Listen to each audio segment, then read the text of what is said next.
Hello दोस्तों, मैं रोहित गुप्ता आप सभी का स्वागत करता हूं द सक्सेस डिजायर के यूट्यूब प्लेटफॉर्म पर और आशा करता हूं कि आप सभी लोग आगामी परीक्षाओं की बहुत बेहतरीन तरीके से तैयारी कर रहे होंगे और हमारे द्वारा इस यूट्यूब प्लेटफॉर्म के माध्यम से आप लोगों को जो भी कंटेंट प्रोवाइड कराया जा रहा है उसके आप प्रॉपर नोट्स बना रहे होंगे। जैसा कि हमने देखा पहली वीडियो में आपने काफ़ी हमको सपोर्ट किया, उसके लिए हम आपके शुक्रगुजार हैं। Thank you so much guys. चलिए आगे बढ़ते हैं और देखते हैं कि हमने नंबर सिस्टम में अभी तक क्या पढ़ा था, फिर आगे बात करेंगे। 2 या 3 मिनट में हम पुरानी वीडियो का रिवाइज करेंगे कि पहली वीडियो में हम लोगों ने क्या क्या पढ़ा था। चलिए, पहली वीडियो में हमने नंबर सिस्टम स्टार्ट कराया था और उसमें हमने पढ़ा था क्लासिफिकेशन ऑफ नंबर्स, संख्याओं का वर्गीकरण। फिर हमने उसमें बताया था कि संख्याएं और डिजिट में क्या डिफरेंस होता है, क्या अंतर। जैसे मान लीजिए मैंने आपसे कहा कि 1,19,629 ये एक संख्या है, लेकिन अगर आपसे पूछा जाए कि ये संख्या कितने अंकों की है, ये संख्या कितने अंकों की है, तो हम देखेंगे 1 2 3 4 5 6, तो ये कितने अंकों की संख्या है? 6 अंकों की संख्या है। तो यही हमने पहली वीडियो में डिफरेंस बताया था कि संख्या और अंक में क्या अंतर होता है। फिर इसके बाद आगे बढ़ते हैं। फिर हमने पढ़ाया था आपको नंबर्स। नंबर्स 2 प्रकार के होते हैं। हमने आपको बताया कि एक तो होता था वास्तविक संख्या और एक होता है काल्पनिक संख्या। वास्तविक संख्या में हमने बताया कि वे संख्याएं जो संख्या रेखा पर स्थित होती हैं वास्तविक संख्याएं कहलाती हैं। उसके बाद हमने बोला काल्पनिक संख्या, और काल्पनिक संख्या की डेफिनेशन ये थी कि किसी भी नकारात्मक संख्या का वर्गमूल, किसी भी नकारात्मक संख्या का वर्गमूल काल्पनिक संख्या कहलाती थी। क्लियर है इतनी बात? जहां पर इससे रिलेटिव एक क्वेश्चन पूछा जाता है कि आयोटा बराबर होता है अंडर रूट में माइनस का 1। क्लियर है इतनी बात? उसके बाद आई स्क्वायर की अगर वैल्यू पूछी जाए तो माइनस का 1 होती है। ठीक है, फिर आगे बढ़ते हैं। फिर हमने इससे रिलेटिव कुछ क्वेश्चन किए थे। फिर हमने सम्मिश्र संख्याएं और कॉम्प्लेक्स नंबर पर बात की थी और इसकी डेफिनेशन ये कहती थी कि ऐसी संख्याएं जो वास्तविक संख्या तथा काल्पनिक संख्या के मेल से बनती हैं वो सम्मिश्र संख्याएं कहलाती हैं। ठीक है, उसके बाद हमने बात की थी इससे रिलेटिव जो भी क्वेश्चन आपसे पूछा गया है आज तक उस पर बात की थी। फिर हमने वास्तविक संख्याओं को पढ़ा था। वास्तविक संख्याओं में हमने वास्तविक संख्याओं को 2 पार्ट्स में डिवाइड किया था। जो पहला पार्ट था इसका इंटीजर, जिसको हिंदी में हम पूर्णांक बोलते हैं, और दूसरा पार्ट था दशमलव, जिसको इंग्लिश में डेसिमल बोलते हैं। हमने पूर्णांक स्टार्ट करा दिया था और पूर्णांक हमने बताया था कि 5 प्रकार के होते हैं। पहला पूर्णांक था धनात्मक पूर्णांक, दूसरा था ऋणात्मक पूर्णांक, तीसरा था जीरो पूर्णांक, चौथा था अधनात्मक पूर्णांक और 5वां था अऋणात्मक पूर्णांक। इसके बाद इतना पढ़ने के बाद हमने इससे रिलेटिव कुछ क्वेश्चन किए थे। अब आगे की तरफ हम लोग बढ़ते हैं। उसके बाद अगली हेडिंग आप डालेंगे परिपूर्ण संख्या। अगली हेडिंग आपको डालनी है परफेक्ट नंबर। इसकी डेफिनेशन कहती है कि किसी संख्या के सभी गुणनखंडों का योगफल, किसी संख्या के सभी गुणनखंडों का योगफल, लेकिन ब्रैकेट में यहां लिखा हुआ है स्वयं के गुणनखंड को छोड़कर उसी संख्या के बराबर आ जाए तो वह संख्या परिपूर्ण संख्या कहलाती है। तो सबसे पहले हम बात करेंगे कि ये गुणनखंड क्या होता है। ये गुणनखंड क्या होता है तो मैं आपको बता देना चाहता हूं कि 2 शब्द होते हैं। एक तो होता है गुणनखंड, जिसको इंग्लिश में हम फैक्टर्स बोलते हैं या फैक्टर बोलते हैं, और दूसरा शब्द होता है गुणज। इन दोनों में सबसे पहले हम अंतर देखेंगे कि क्या है गुणज, जिसको इंग्लिश में बोलते हैं मल्टीपल। जैसे मान लीजिए मैंने आपसे कहा कि 4 के, ये पहला क्वेश्चन हो गया, ये दूसरा क्वेश्चन हो गया। मैं इन दोनों में आप लोगों को बता रहा हूं कि क्या अंतर होता है गुणनखंड और गुणज में। जैसे मान लीजिए मैंने आपसे कहा कि 4 के गुणनखंड बताइए, 4 के गुणनखंड बताइए या फैक्टर बताइए।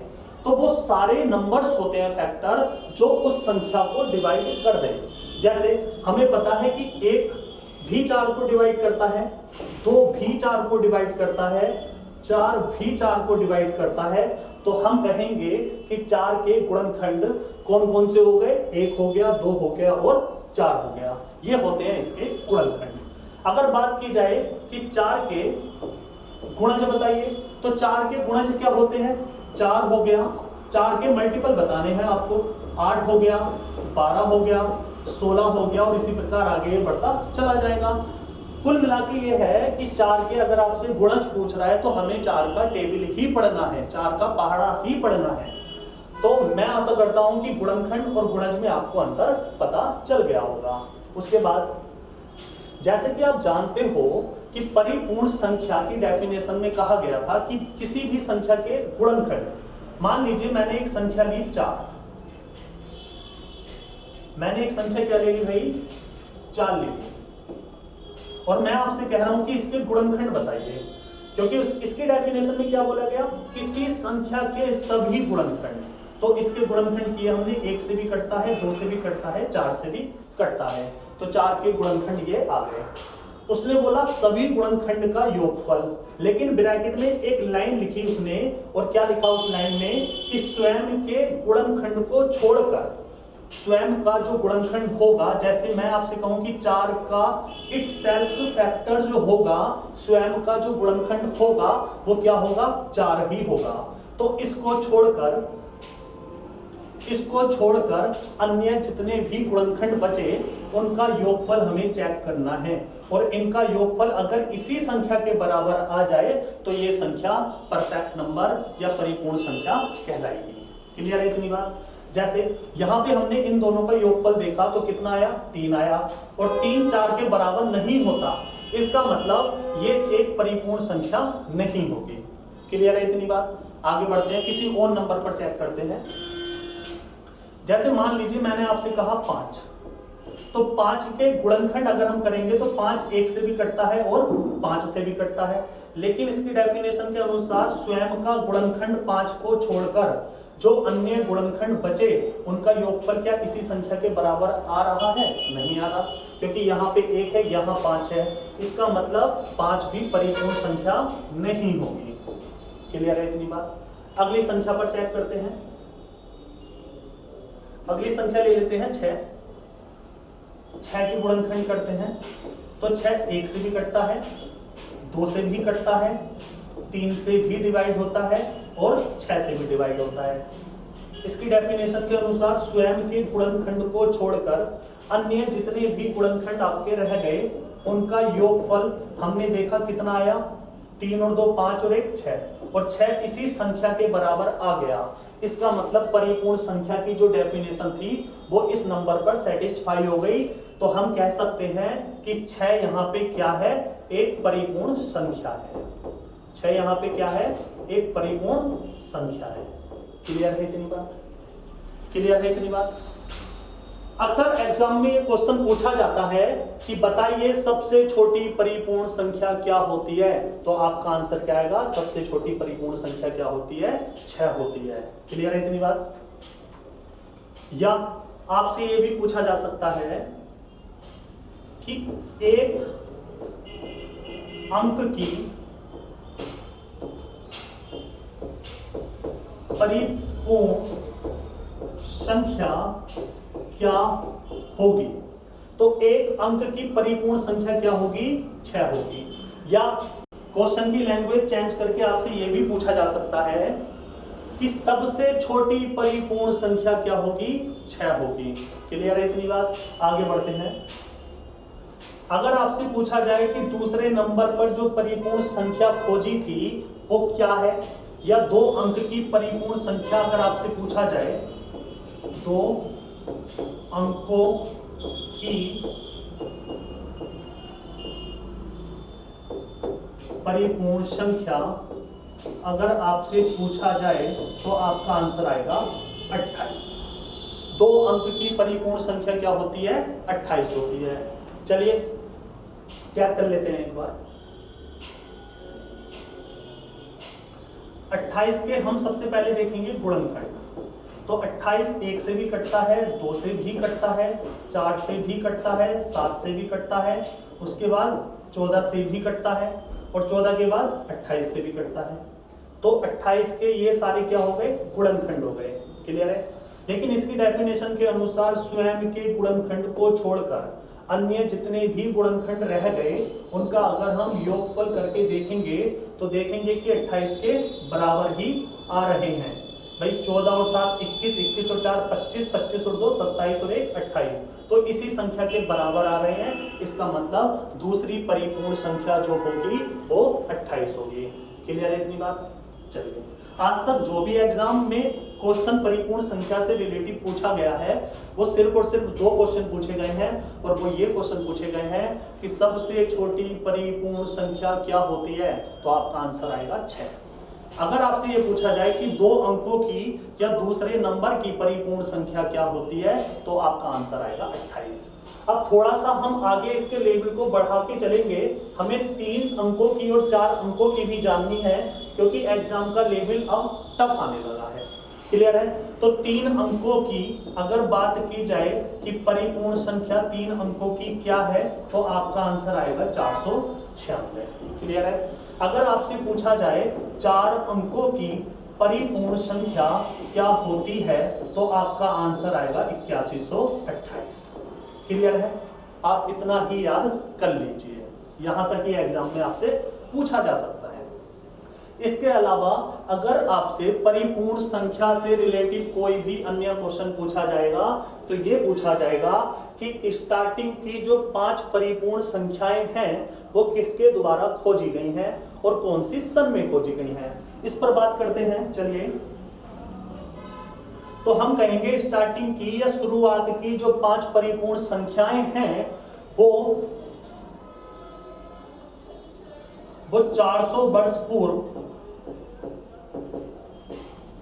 400 वर्ष पूर्व में खोजी गई है। और किसके द्वारा खोजी गई हैं? तो उन गणितज्ञ का नाम था यूक्लिड। यूक्लिड के द्वारा खोजी गई है। क्लियर है? यूक्लिड के द्वारा खोजी गई है। उसके बाद अगला क्वेश्चन ये बन सकता है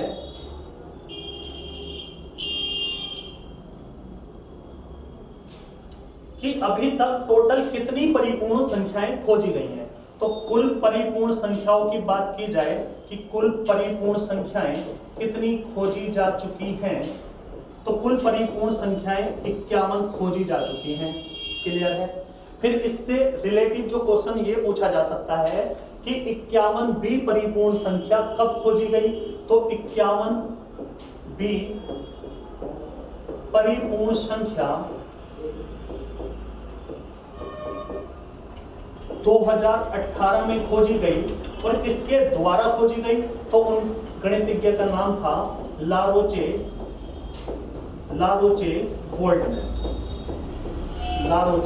वोल्टमैन के द्वारा 2018 में 51वीं परिपूर्ण संख्या खोजी गई। लेकिन अगर आपसे ये पूछा जाए कि स्टार्टिंग की 5 परिपूर्ण संख्याएं किसके द्वारा खोजी गई, तो उनका नाम था यूक्लिड। और कब खोजी गई? तो 400 वर्ष ईसा पूर्व में खोजी गई। क्लियर है? 400 वर्ष ईसा पूर्व में खोजी गई या 400 वर्ष बीसी हम कह सकते हैं। क्लियर है? आगे बढ़ते हैं। इससे रिलेटिव जो भी क्वेश्चन आज तक एग्जाम में पूछा गया है उस पर बात करते हैं। जैसे आपसे पूछा गया कि सबसे छोटी परिपूर्ण संख्या क्या है, तो तुरंत आपका आंसर आएगा सबसे छोटी परिपूर्ण संख्या क्या हो जाएगी? 6 हो जाएगी। क्लियर है इतनी बात? उसके बाद अगला क्वेश्चन ये है कि 51वीं परिपूर्ण संख्या 51वीं परिपूर्ण संख्या किसके द्वारा खोजी गई? तो 51वीं परिपूर्ण संख्या किसके द्वारा खोजी गई भाई? लारोचे वोल्टमैन के द्वारा खोजी गई। क्लियर है इतनी बात? आगे पढ़ेंगे अब हम सम संख्या। सम संख्या की डेफिनेशन ये कहती है कि ऐसी संख्याएं जो 2 से पूर्णतः विभाजित हो जाएं, ऐसी संख्याएं जो 2 से पूर्णतः विभाजित हो जाएं सम संख्याएं कहलाती हैं, इवन नंबर कहलाती हैं। क्लियर है? जैसे मान लीजिए मैंने आपसे कहा 19, 22, 19,624। अगर मैं इन 3 संख्याओं में आपसे ये पूछूं कि इन 3 संख्याओं में कौन सी संख्या सम है और कौन सी नहीं है, तो आप कहोगे कि 2 से 22 भी कट जाता है, इसका मतलब 22 क्या थी? एक सम संख्या है। उसके बाद 19,624 भी 2 से कट जाता है, तो ये 19,624 भी क्या है? एक सम संख्या है। लेकिन 19 2 से नहीं कटता, इसका मतलब ये सम संख्या नहीं है। और इसकी सबसे अच्छी पहचान ये है कि किसी भी संख्या का अंतिम अंक आप चेक कर लीजिए। अंतिम अंक क्या होगा? लास्ट डिजिट क्या होगी? जैसे 22 में लास्ट डिजिट क्या थी? 2। अगर 2 2 से कटता है तो इसका मतलब ये हुआ कि 22 भी 2 से कटेगा। उसके बाद अगली संख्या थी 19,624, तो इसका जो लास्ट डिजिट है वो क्या है? 4। अगर 4 2 से कटता है तो इसका मतलब 19,624 भी 2 से कटेगा, डिवाइड होगा। तो ये जो संख्या 2 से कट जाती है वो कैसी संख्या होती है? सम संख्या होती है।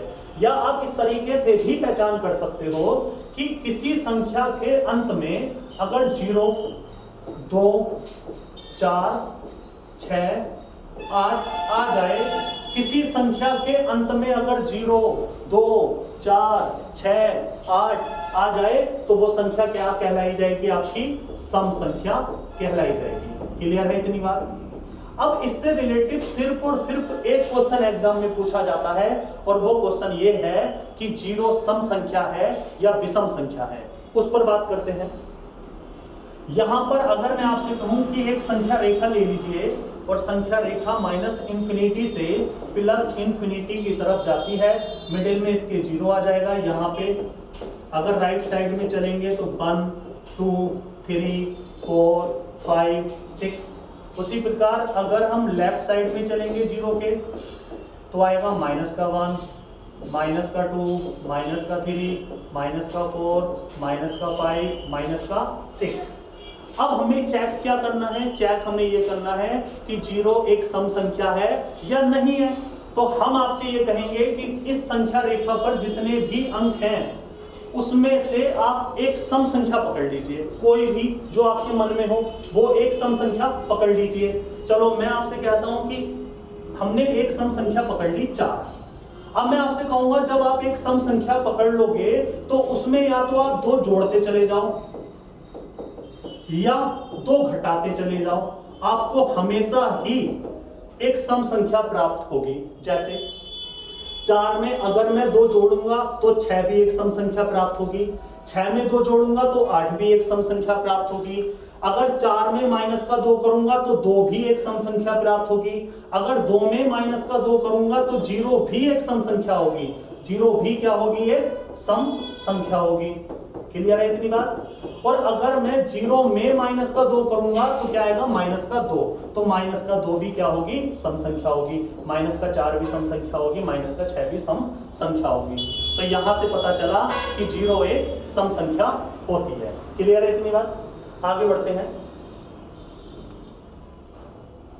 उसके बाद अगली हेडिंग आपको डालनी है विषम संख्या, ओड नंबर। इसकी डेफिनेशन कहती है कि वे संख्याएं जो 2 से पूर्णतः विभाजित ना हो, वे संख्याएं जो 2 से पूर्णतः विभाजित ना हो विषम संख्याएं कहलाती हैं। या इसके डायरेक्ट मैं आपको बोलूं कि किसी भी संख्या के अंत में अगर आपको 1 मिल जाए, 3 मिल जाए, 5 मिल जाए, 7 मिल जाए या 9 मिल जाए, अगर किसी भी संख्या के अंत में आपको ये 5 अंक में कोई भी अंक मिल जाए तो वो संख्या क्या कहलाई जाएगी? आपकी वो संख्या कहलाई जाएगी विषम संख्या, ओड नंबर। क्लियर है इतनी बात? चलिए आगे बढ़ते हैं। इससे रिलेटेड जो भी क्वेश्चन आज तक पूछा गया है उस पर बात करते हैं। क्वेश्चन पहला ये पूछा गया है कि निम्न में से 0 कौन सी संख्या है, और आपके पास 4 ऑप्शन हैं। पहला ऑप्शन दिया है आपको अभाज्य संख्या, दूसरा ऑप्शन आपको दिया है विषम संख्या, तीसरा ऑप्शन आपको दिया है सम संख्या, और चौथा ऑप्शन है इनमें से कोई नहीं। तो हमने अभी भी सेटिस्फाई करके देखा था कि जीरो क्या थी, जीरो एक सम संख्या है। क्लियर है? आगे बढ़ते हैं। आगे अगली हेडिंग अब आपको डालनी है अभाज्य संख्या, जिसको इंग्लिश में हम लोग बोलते हैं प्राइम नंबर। क्लियर है इतनी बात? इसकी डेफिनेशन ये कहती है कि यदि किसी संख्या के केवल और केवल दो फैक्टर्स हों, दो गुणनखंड हों, और दोनों गुणनखंड भी वो कैसे हों, एक तो एक हो और एक वो स्वयं संख्या हो। अगर ऐसी डेफिनेशन किसी नंबर पर सेटिस्फाई करती है तो वो नंबर हमेशा ही हमेशा क्या होगा, अभाज्य संख्या होगी। क्लियर है इतनी बात? जैसे मान लीजिए मैंने आपसे कहा कि एक के गुणनखंड कीजिए, तो एक तो स्वयं एक से ही कटेगा। क्लियर है इतनी बात? उसके बाद अगर मैं आपसे कहूं कि दो के गुणनखंड कीजिए, तो दो एक से भी कटता है और दो से भी कटता है। उसके बाद अगर हम तीन को चेक करें कि तीन किस किस से कटता है, तो एक से भी कटता है और तीन तीन से भी कटता है। उसके बाद अगर बात की जाए चार के गुणनखंडों की, तो चार एक से भी कटता है, दो से भी कटता है और चार से भी कटता है। उसके बाद बात करेंगे इसकी डेफिनेशन पर। इसकी डेफिनेशन में क्या बोला कि ऐसी संख्या जिसके कम से कम कितने फैक्टर हो, दो फैक्टर हो या दो गुणनखंड हो, और वो दो गुणनखंड कौन कौन से हो, एक तो एक हो, एक तो एक हो, तो एक तो सभी में है, और दूसरा कौन सा हो, स्वयं हो, इट्स सेल्फ फैक्टर हो। तो स्वयं तो इसमें है ही नहीं, इसमें है स्वयं। दो का दो है, तीन का तीन है, चार का चार है। समझ पा रहे हो इतनी बात? लेकिन कम से कम कितने फैक्टर हो, कम से कम दो ही फैक्टर हो। तो इसमें तो एक का एक ही फैक्टर है, इसका मतलब एक अभाज्य संख्या नहीं होगी। उसके बाद दो पर चेक करेंगे। अब दो के दो फैक्टर निकल के आए, पहली चीज सेटिस्फाई हो गई। अब दूसरी चीज ये थी कि दोनों फैक्टर्स वो कौन कौन से होने चाहिए, एक तो एक और एक स्वयं। तो एक यहाँ पे एक है और एक स्वयं है, तो इसका मतलब दो क्या है, यहाँ पे अभाज्य संख्या है। फिर तीन पर चेक करेंगे। तीन के फैक्टर हमने देखे, तीन के फैक्टर था, एक एक था और एक तीन था। यहाँ पे भी डेफिनेशन सेटिस्फाई करती है, इसका मतलब तीन भी क्या होगा, अभाज्य संख्या होगी। उसके बाद चार पर बात करते हैं। चार के गुणनखंड हमने देखे, एक भी है, स्वयं भी है, लेकिन इसके अतिरिक्त हमें एक फैक्टर और मिल गया। जबकि इसकी डेफिनेशन ये कहती थी कि कम से कम कितने फैक्टर हो, दो ही फैक्टर हो, और यहाँ पे फैक्टर कितने मिले, तीन। इसका मतलब चार अभाज्य संख्या नहीं होगी। चलिए आगे बढ़ते हैं। तो मैं आशा करता हूं कि अभाज्य संख्या आपको अच्छे से समझ में आ गई होगी। उसके बाद अगर आपसे मान लीजिए ये क्वेश्चन पूछा जाए कि सबसे छोटी अभाज्य संख्या क्या है, तो हमने अभी देखा सबसे छोटी अभाज्य संख्या क्या प्राप्त हुई। तो इसी क्वेश्चन की लैंग्वेज ये भी हो सकती है कि सबसे छोटी सम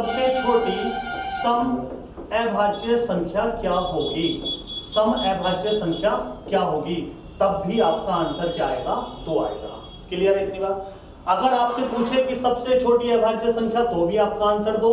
अगर आपसे पूछे सबसे छोटी सम अभाज्य संख्या, तो भी आपका आंसर दो आएगा। लेकिन अगर क्वेश्चन आपसे ये पूछ लिया जाए कि सबसे छोटी विषम अभाज्य संख्या क्या होती है, तो सबसे छोटी विषम अभाज्य संख्या क्या होगी मेरे दोस्त? दो के बाद क्या आया था, तीन आया था, और तीन क्या है, यहाँ पे विषम संख्या है। तो हम कह सकते हैं कि सबसे छोटी विषम अभाज्य संख्या क्या होती है, तीन होती है। क्लियर है इतनी बात? आगे बढ़ते हैं। इससे रिलेटेड कुछ क्वेश्चन है, और पहले क्वेश्चन पर चलो बात करते हैं। पहला क्वेश्चन ये है कि सबसे छोटी अभाज्य संख्या क्या है। तो सबसे छोटी अभाज्य संख्या यहाँ पे हमें क्या मिल जाएगी, दो मिल जाएगी। क्लियर है? उसके बाद ये दो क्वेश्चन आपको कमेंट्स में इनके आंसर करने हैं। एक क्वेश्चन ये है कि सबसे छोटी विषम अभाज्य संख्या क्या है। नेक्स्ट वीडियो में हम बच्चों के नाम लेंगे, जिसका आंसर ठीक होगा तो आप इस वीडियो में इसका आंसर कमेंट बॉक्स में लिखना, ठीक है। फिर आगे इस क्वेश्चन को भी घर से आप लोगों के लिए है ये क्वेश्चन भी, कि सबसे छोटी सम अभाज्य संख्या क्या है। क्लियर है इतनी बात? इसका आंसर भी आपको कमेंट बॉक्स में करना है। चलिए मैं यहाँ पे नंबर डाल देता हूँ। ये पहला नंबर हो जाएगा। आपको जब कमेंट में करोगे तो पहले का ए है, बी है, सी है, डी है, ये आपको बताना है। ये पहला क्वेश्चन हो जाएगा, और अगला जो क्वेश्चन होगा वो ये हो जाएगा, ये हो जाएगा दूसरे नंबर का, ठीक है। ये वाला कमेंट बॉक्स में आपको इसके आंसर देने हैं। अब बात करते हैं चलो यहीं पर कर लेते हैं। अगर आपसे पूछा जाए कि 1 से 50 तक कुल कितनी अभाज्य संख्याएं होती हैं, तो 1 से 50 तक कुल कितनी अभाज्य संख्याएं होती हैं, तो इसका आंसर आएगा 15। क्या आ जाएगा? 15। क्लियर है इतनी बात? उसके बाद अगला क्वेश्चन आपसे यह पूछा जा सकता है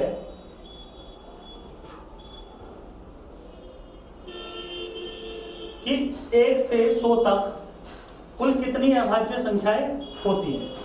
1 से 100 तक कुल कितनी संख्याएं, कुल अभाज्य संख्याएं आपको बतानी है, तो आपका आंसर आ जाएगा यहाँ पे 25। ठीक है, 1 से 50 तक कुल अभाज्य संख्याएं 15 होती हैं, जबकि 1 से 100 तक कुल अभाज्य संख्याएं कितनी होती हैं? 25 होती हैं। फिर इससे रिलेटेड तीसरा क्वेश्चन आपसे ये पूछा जा सकता है कि बताइए 50 से 100 तक कुल कितनी अभाज्य संख्याएं होती हैं, तो कुल कितनी अभाज्य संख्याएं होंगी, तो आपका आंसर आएगा 10। ठीक है, ये 3 क्वेश्चन आपसे पूछे जा सकते हैं। इसके बाद एक जो चौथा क्वेश्चन अब अपडेट करके जो पूछा जा सकता है वो ये पूछा जा सकता है कि 1 से 200 तक कुल कितनी अभाज्य संख्याएं होती हैं, कुल कितनी अभाज्य संख्याएं होती हैं, तो आपका आंसर आ जाएगा यहाँ पर 46। क्लियर है इतनी बात? चलिए, thank you so much guys. बाकी हम नेक्स्ट क्लास में आगे देखते हैं हम। ठीक है, थैंक यू सो मच।